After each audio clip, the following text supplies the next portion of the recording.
Reg, kom ons kyk nou nog 'n voorbeeld. Kyk na hierdie stroombaan. Seker maak ons dit als. Jy kan pause obviously en ek gou afteken as jy wil. Die totale potensiaalverskil is 12 volt. Daar's twee weerstande in serie van 10 en 20. Dan het ons 'n ammeterlesing daarvan 0,37 en hier hang 'n onbekende weerstand in parallel. Daar's 3 gedeeltes in parallel. Weerens as jy wil, dan kan jy die hoofbaan gedeelte met een of ander highlighter merk en die res is in parallel. Weer eens is nie nodig as jy sonder dit kan werk nie. Okay, ons wil graag weet wat daai weerstand R is. So ons gaan 'n klomp goed doen om dit te kry. Ek gaan vir twee metodes wys.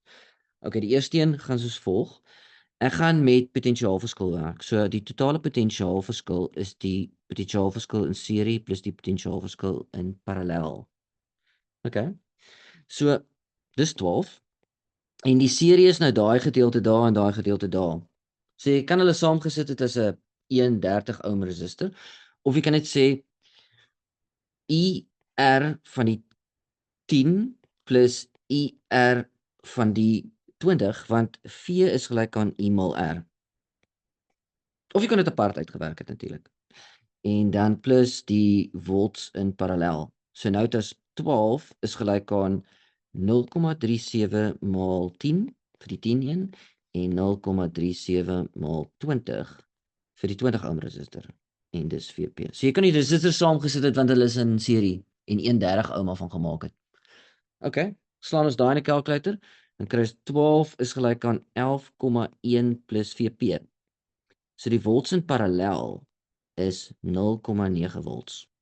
Dit beteken 0,9 volts daar, 0,9 volts daar en saam hierso 0,9 volts. Dis nice.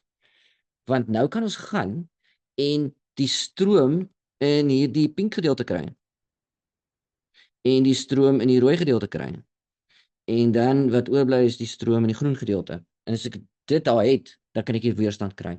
So ek kan daai paaie volg. So ek kan sê die stroom deur die 6 ohm resistor is V op R en dit is 0,9 op 6. En 0,9 gedeel deur 6 is 0,15 amps. En dan kan ek die stroom deur die 9 ohm resistor kry. Dis volts op weerstand. Kan met 'n verhouding werk as jy wil, maar kom ons werk gou net hierso. Skryf dan ten minste iets neer. 0,9 oor 12